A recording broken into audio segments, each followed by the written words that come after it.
आप देख रहे हैं आज तक। मैं हूं आपके साथ नवजोत रंधावा। सुबह सुबह में आपका स्वागत है। खबर सबसे पहले बेरूत में हुए भयंकर धमाके की, कैसे भारत में खतरे की घंटी बज गई है, ये हम आपको बताएंगे। लेकिन उससे पहले बेरूत का हाल आपको दिखा देते हैं। 2 दिन बाद भी वहां मलबे से तबाही की कहानियां निकल कर आ रही हैं और धमाके के पीछे कई थ्योरीज भी सामने आ रही हैं। इस सवाल का जवाब आपको बेरूत से हमारी ये एक्सक्लूसिव ग्राउंड रिपोर्ट के जरिए मिलेगा। लेबनान की राजधानी बेरूत में मंगलवार को जैसा धमाका हुआ वैसा पहले कभी नहीं देखा। ये इतना जोरदार धमाका था कि भूकंप जैसे झटके पैदा हुए। धमाके के तुरंत बाद आसमान में धुएं का गुबार उठा। मलबे और आग के गोले कई किलोमीटर दूर से देखे गए। धमाके के बाद आसमान में मशरूम के आकार का बादल बना जो सफेद रंग का था। ऐसे मशरूम के आकार के बादल परमाणु विस्फोट के वीडियोस में आपने देखे होंगे। ब्लास्ट इतना तीव्र था कि इसका असर कई किलोमीटर दूर तक महसूस किया गया। जॉर्डन की सिस्मोलॉजी ऑब्जर्वेटरी के एक्सपर्ट इस धमाके की तीव्रता रिक्टर स्केल पर 4.5 के भूकंप से ज्यादा बता रहे हैं। अंदाजा लगाया जा रहा है कि धमाके की तीव्रता करीब 1000 टन TNT विस्फोटक के बराबर थी। ये एक छोटे न्यूक्लियर ब्लास्ट जितनी होती है। तबाही के बाद के हालात देखिए, सब कुछ मानो मलबे में तब्दील हो गया। धमाके वाली जगह से 2 किलोमीटर के दायरे में सब खत्म हो गया।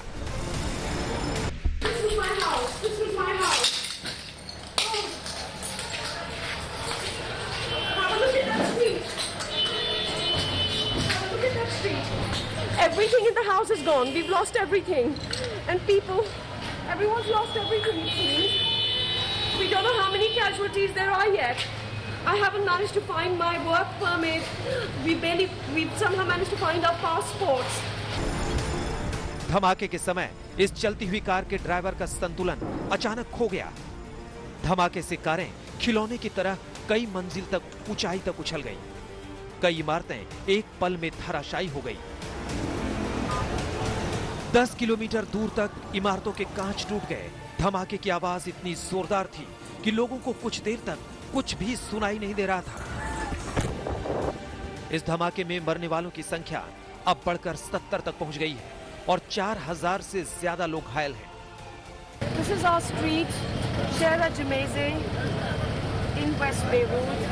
That was our Cafe Cortado. It's all gone. It's all gone. That's our building there. Our house on 3rd floor. Everything gone now.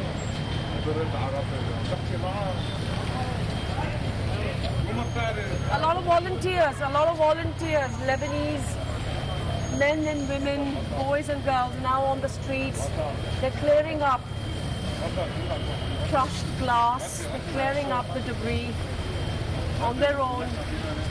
Red Cross's office is right here. Again, young people volunteering, trying to provide first aid. अब सबके मन में यही सवाल है कि इतना बड़ा धमाका कैसे हुआ। शुरुआती जांच में पता चला है कि 2750 टन अमोनियम नाइट्रेट असुरक्षित तरीके से एक गोदाम में स्टोर करके रखा गया था। यह अमोनियम नाइट्रेट 6 साल से यहाँ रखा हुआ था। वहां किसी ने सुरक्षा के नियमों का पालन नहीं किया, जरूरी कदम नहीं उठाए। अब जब तबाही मची तो जॉर्डन में 2 हफ्ते के लिए इमरजेंसी लागू कर दी गई है। यह धमाका उस वक्त हुआ है जब लेबनान 1975-1990 के गृह युद्ध के बाद से अब तक के सबसे बड़े आर्थिक संकट से जूझ रहा है। अभी इस मामले की जांच जारी है और अमेरिका ने जांच में सहयोग देने का वादा किया है। आज तक ब्यूरो। तो लेबनान में धमाके का सन्न करने वाला वीडियो सामने आया है। दुल्हन के एक फोटो शूट के बीच ही ब्लास्ट हुआ। कैमरे में लाइव धमाका कैद हुआ। हालांकि अच्छी बात यह रही कि ब्लास्ट वाली घटना में दुल्हन बाल बाल बच गई। वीडियो में शुरू में सब कुछ शांत नजर आ रहा है, दुल्हन फोटो शूट कर पा रही, लेकिन अचानक अफरा तफरी मच जाती है। वीडियोग्राफी जहां पर हो रही थी उससे कुछ ही दूरी पर धमाका हुआ। दूल्हा और दुल्हन बचने के लिए भागते नजर आए।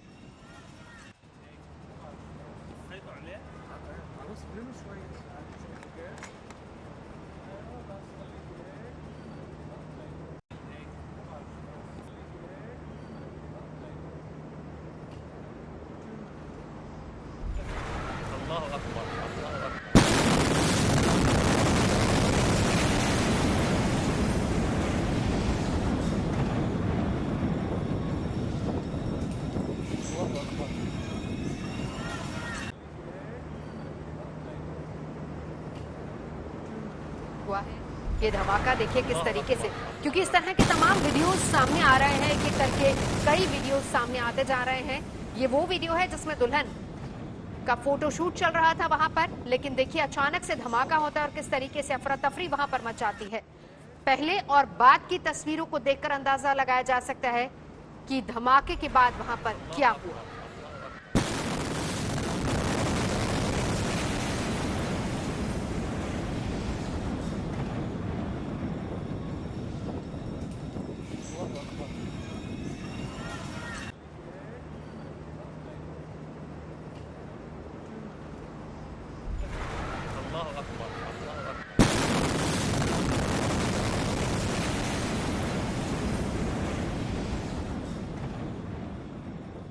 तो बैरूत में मरने वालों की संख्या 130 के पार है। 5000 से ज्यादा लोग घायल हुए हैं। धमाके की अलग अलग थ्योरीज भी सामने आ रही हैं। एक थ्योरी ये कह रही है कि जहां हजारों टन अमोनियम नाइट्रेट रखा था, उस गोदाम के पास ही पटाखे की फैक्ट्री थी। पहले फैक्ट्री में आग लगी, फिर उसे अमोनियम नाइट्रेट तक आग पहुंच गई। दूसरी थ्योरी ये कह रही है कि जब एक गेट को ठीक करने के लिए वेल्डिंग का काम चल रहा था, तभी आग लग गई। फिलहाल धमाके की जांच अभी जारी है। इस दौरान चेन्नई में एक गोदाम में रखे 740 टन अमोनियम नाइट्रेट पर भी सवाल खड़े हो रहे हैं। चेन्नई के कस्टम अधिकारियों ने भरोसा दिलाया है कि सुरक्षा का पूरा ख्याल रखा जाता है। चेन्नई से 20 किलोमीटर दूर एक गोदाम में अमोनियम नाइट्रेट रखा हुआ है। और अब खबर सुशांत मामले से जुड़ी। केस लगातार उलझता जा रहा है। मुंबई और पटना पुलिस की खींचतान ने मामले को और ज्यादा पेचीदा बना दिया, जिसके बाद अब सीबीआई ने मामले की जांच शुरू करने की तैयारी कर ली है और रिया के खिलाफ केस दर्ज कर लिया गया है। वहीं जांच टीम का गठन हो चुका है।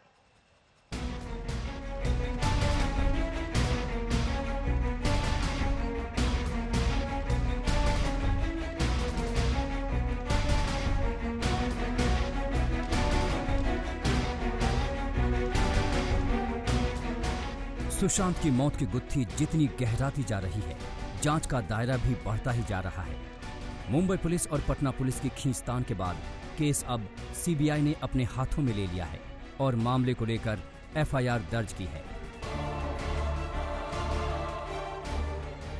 एफआईआर में 7 लोगों को आरोपी बनाया गया है। पहला आरोपी रिया चक्रवर्ती, सुशांत की गर्लफ्रेंड। दूसरा आरोपी शोविक चक्रवर्ती, रिया का भाई। तीसरा आरोपी इंद्रजीत चक्रवर्ती, रिया के पिता।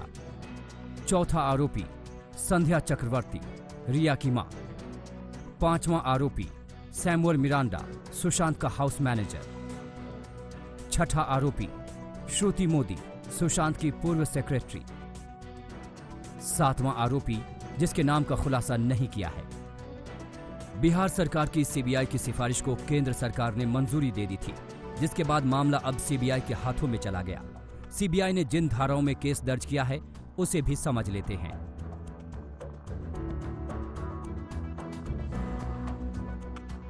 धारा 306 केस हत्या के लिए उकसाना, सजा अधिकतम 10 साल की जेल, गैर जमानती। धारा 420 केस धोखाधड़ी, सजा अधिकतम 7 साल की जेल, गैर जमानती। धारा 380 केस चोरी, सजा अधिकतम 7 साल, गैर जमानती। धारा 506 केस आपराधिक धमकी, सजा अधिकतम 7 साल, जमानती। धारा 406 केस विश्वास में दी गई संपत्ति का गलत इस्तेमाल या बेचना, सजा अधिकतम 3 साल की जेल, गैर जमानती। धारा 341 केस किसी व्यक्ति को गलत तरीके से रोकना, सजा अधिकतम 1 माह की जेल, जमानती। धारा 342 केस किसी को गलत तरीके से प्रतिबंधित करना, सजा अधिकतम 1 साल की जेल, जमानती। यानी सीबीआई के मुताबिक आरोप गंभीर है, जिसके तहत कई संगीन धाराएं लगाई गई हैं। सीबीआई ने पूरे मामले को लेकर तैयारी तेज कर दी है। टीम का गठन कर दिया गया है। जांच के लिए एसआईटी का गठन। सीबीआई के संयुक्त निदेशक मनोज शशिधर एसआईटी के प्रमुख, डीआईजी गगनदीप गंभीर जांच की निगरानी करेंगी। अनिल यादव एसआईटी में जांच अधिकारी होंगे। बिहार पुलिस के संपर्क में है सीबीआई टीम। सीबीआई वेबसाइट पर सुशांत केस की एफआईआर की जानकारी। सूत्रों की माने तो सीबीआई पटना पुलिस से दस्तावेज हैंडओवर लेगी। अभी सुप्रीम कोर्ट की सुनवाई का इंतजार किया जा रहा है। वहीं रिया के वकील ने एक बार फिर सीबीआई जांच का विरोध किया है। रिया के वकील का कहना है कि कानूनी तौर पर बिहार सरकार की सिफारिश पर सीबीआई जांच नहीं की जा सकती। इसके लिए महाराष्ट्र सरकार की सिफारिश जरूरी है, क्योंकि घटना महाराष्ट्र की है। कोर्ट ने महाराष्ट्र और बिहार सरकार को जवाब के लिए वक्त दिया था। ऐसे में सीबीआई ने अपनी तैयारी कर ली है। वहीं सुप्रीम कोर्ट में सुनवाई का इंतजार है। मुंबई से दिव्येश सिंह और दिल्ली से मुनीश पांडे के साथ आज तक ब्यूरो। और इस बीच बड़ी खबर, आईपीएस विनय तिवारी को क्वारंटीन से छोड़ दिया गया है। मुंबई गए थे जांच करने के लिए, लेकिन बीएमसी ने ठप्पा लगा दिया था हाथ पर। कहा था कि ये कोरोना प्रोटोकॉल के तहत आता है, क्योंकि आप बाहर से आए हैं तो 15 दिन के लिए क्वारंटीन होना पड़ेगा। और यही एक आखिरी कील था उस कॉफन में, क्योंकि इसके बाद बर्दाश्त के बाहर हुई चीजें। खुद बिहार के डीजीपी बार बार ये बात कह रहे थे कि पहली बात 27 जुलाई को जो टीम गई उसको जांच नहीं करने दी गई, उसको बार बार परेशान किया गया। उसके बाद जब सीनियर अफसर को वहां पर भेजा जाता है तो उसके हाथ पर मोहर लगा दी जाती है और उसको क्वारंटीन कर दिया जाता है। खुद विनय तिवारी बार बार ये कह रहे थे कि उन्हें ऐसा महसूस होता है जैसे उन्हें हाउस अरेस्ट किया गया हो।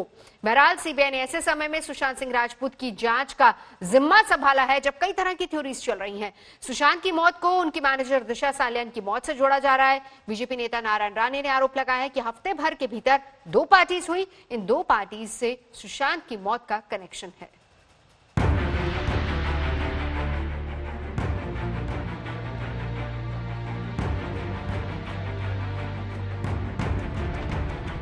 सालियान और इसकी दोनों की हत्या हुई। हाँ, मैं दिशा को जानता था, सुशांत को जानता था मैं, और उससे 1-2 बार मिला हूँ। यो मौर्या के घर में रोज पार्टी होती है और लिमिटेड मंत्री उधर प्रेजेंट रहते हैं।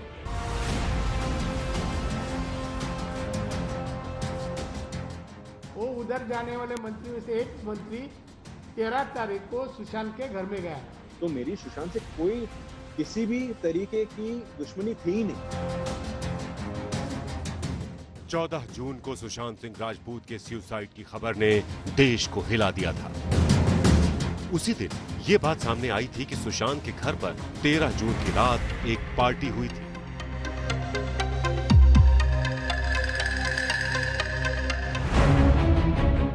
वहीं सुशांत की मौत से हफ्ते भर पहले 8 जून को उनकी मैनेजर दिशा सालियान की मौत हो जाती है। 8 और 9 जून की दरमियानी रात दिशा सालियान की मौत हो जाती है। ऐसा कहा जाता है कि दिशा ने 14वीं मंजिल से कूदकर खुदकुशी कर ली थी। जिस रात दिशा की मौत हुई उस रात उसके घर पर पार्टी हुई थी। सोशल मीडिया में दिशा और सुशांत की मौत के बीच कनेक्शन जोड़ा जा रहा है। इस बीच मंगलवार को बीजेपी नेता नारायण राणे ने एक प्रेस कॉन्फ्रेंस कर आरोप लगाया कि दिशा सालियान का रेप हुआ, फिर उसकी हत्या कर दी गई, जिसके पीछे बॉलीवुड की हस्तियों का हाथ है। राणे का आरोप है कि यह पार्टी 8 जून को सूरज पंचोली के घर पर हुई थी, जिसमें एक मंत्री भी शामिल था। दिशा ने यह बात सुशांत को बताई थी, जिसके बाद से सुशांत को धमकियां मिल रही थीं और वो लगातार सिम कार्ड बदल रहे थे। नारायण राणे के आरोपों पर सूरज पंचोली ने चुप्पी तोड़ी है। आज तक से खास बातचीत में सूरज ने राणे के आरोपों को खारिज कर दिया। प्रोटेक्शन दे रहे, बचाने की कोशिश कर रहे, असली गुनेगार। मैं समझता हूं 3 पार्टी का सरकार है, दूसरे 2 पार्टी के लोगों ने करने नहीं देना चाहिए। इस तरह की मर्डर करना और आत्महत्या करके करना ये लोगों का धंधा है। काफी लोगों के साथ हुआ है। अब पुलिस लोग के मदद से ही ये सब छुपा देते हैं। मंत्री के साथ में इन्वॉल्वमेंट है, वो उधर प्रेजेंट थे वो पार्टी को, और वो उन लोग जाने के बाद ही सुशांत घर में जाने के बाद सवेरे खाली डेड बॉडी मिली। और जिस तरह का वो फांसी ऐसे हो ही नहीं सकते। नारायण राणे सर कह रहे हैं कि मेरे घर पे शायद से पार्टी हुआ तो मेरा कोई कनेक्शन है सुशांत की एक्स मैनेजर दिशा से या सुशांत से, तो पहली बात मैं ये कहना चाहता हूँ कि ये सब जो न्यूज आई है या अफवाहें आई हैं, ये सिर्फ सोशल मीडिया के थ्रू आई है। ओके, जो भी आज फेसबुक पे लोग लिखते हैं या यूट्यूब पे लोग जो वीडियोस बना रहे हैं फ्रस्ट्रेशन में, वो न्यूज चैनल्स उठा के उसे आर्टिकल बना रहे हैं। इसके साथ ही नारायण राणे ने आरोप लगाया कि 13 जून को कथित मंत्री और उनके दोस्त एक्टर डीनो मोरिया के घर पर थे और फिर वो वहां से सुशांत के घर गए। अगले दिन सुशांत की मौत हो गई, जिसे मुंबई पुलिस सुसाइड बता रही है। नारायण राणे के बेटे नीलेश राणे भी अपने पिता के सुर में सुर मिला रहे हैं। सारे जो एरो जा रहे हैं वो आदित्य ठाकरे की तरफ, ये सूरज पंचोली उसमें से एक प्यादा होगा या उसके घर पे पार्टी होगी, ऐसे आदित्य ठाकरे हफ्ते में 4 रात को कहीं ना कहीं पड़ा ही होता है। दूसरी तरफ शिवसेना बीजेपी पर हमलावर है।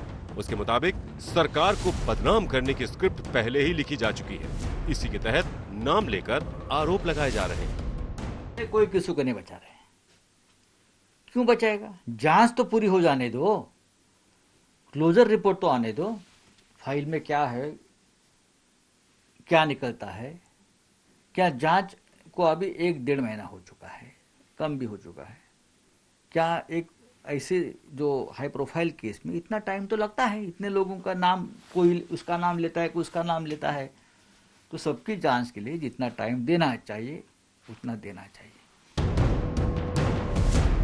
ऐसे आरोपों पर 5 अगस्त को मुंबई पुलिस ने लोगों से अपील की और कहा कि दिशा सालियान और सुशांत केस से जुड़ा कोई सबूत उनके पास है तो वो उसे पुलिस के साथ साझा करें।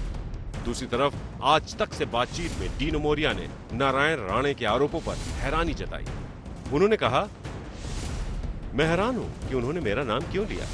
मैं इस बारे में कोई बात नहीं करना चाहता क्योंकि मेरे पास कहने को कुछ भी नहीं है। साथ ही मुझे समझ नहीं आ रहा कि उन्होंने मेरा नाम क्यों लिया।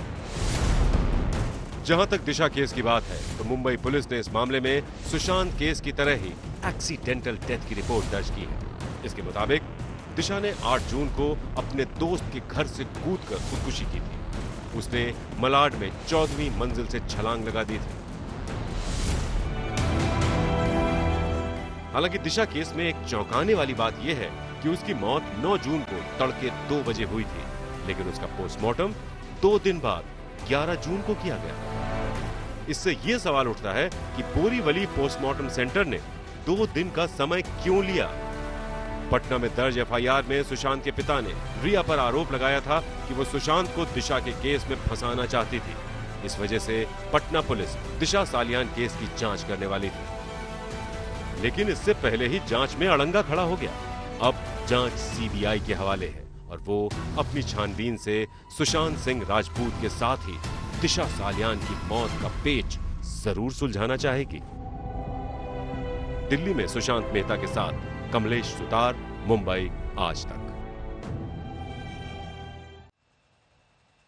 करीब 1.5 महीने तक पूर्वोत्तर भारत, बिहार और यूपी में आफत ढाने के बाद बाढ़ का कहर अब थोड़ा धीमा पड़ने लगा है, लेकिन महीनों से पानी की मार झेल रही धरती और पहाड़ अभी भी चूर चूर हो रहे हैं। दक्षिण भारत में तो मॉनसून ने मानो पलटवार कर दिया है।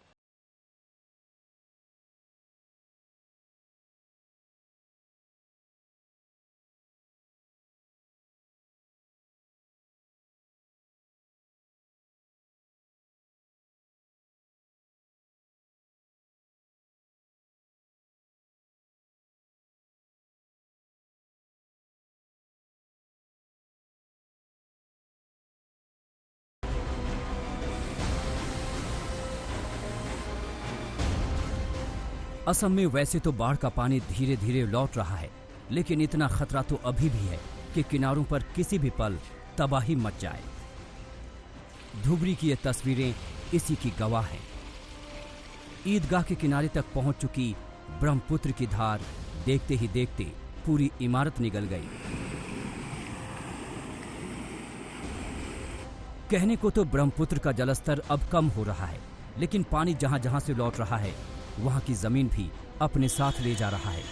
अब तक हाई स्कूल, खेत, मकान ब्रह्मपुत्र में समा चुके हैं। ईदगाह भी नहीं बच पाया।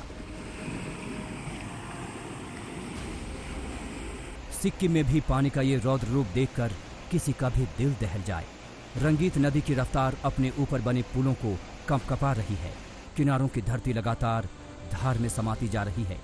जमीन धंसने से प्राचीन किराटेश्वर मंदिर को भी नुकसान पहुंचा है।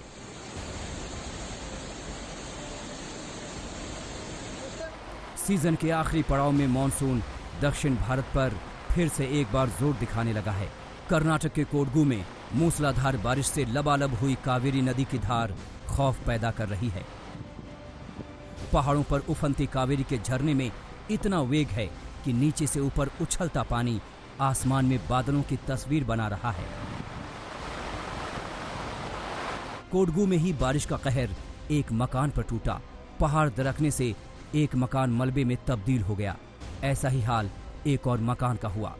दोनों घटनाओं में 5 लोग मलबे में दब गए। कर्नाटक के निचले इलाके में चारों तरफ पानी ही पानी है। गांव में आने जाने के रास्ते ढूंढे नहीं मिल रहे। ऐसे हालात में एक गर्भवती महिला को एनडीआरएफ के जवानों ने अपनी बोट की मदद से अस्पताल तक पहुंचाया। चिकमंगलुरु में भी मूसलाधार बारिश ने पहाड़ों को हिलाकर रख दिया। भूस्खलन की वजह से दर्जनों भारी भरकम पेड़ जड़ से उखड़कर सड़कों पर आ गिरे, जिससे रास्ता भी बंद हो गया।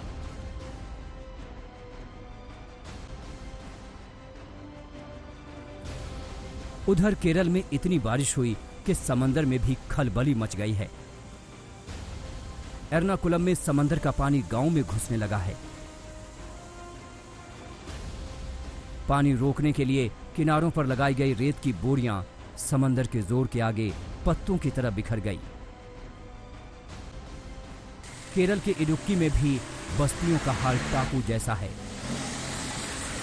मकानों के आगे पीछे से धार बह रही है। सड़कें नदी की शक्ल ले चुकी हैं। वायनाड, कोझिकोड और मलप्पुरम में भी बारिश ने कहर ढाया है। उधर यूपी और बिहार के बाढ़ प्रभावित इलाकों में पानी उतरने लगा है, लेकिन कई इलाके अभी भी खतरे में हैं। खगड़िया में उफनाई गंडक ने तटबंध का करीब 90% हिस्सा धराशायी कर दिया, तो यूपी के फर्रुखाबाद में गंगा का पानी चेतावनी के स्तर तक जा चुका है। दर्जनों गांव किसी भी वक्त टापू में तब्दील हो सकते हैं। आज तक ब्यूरो।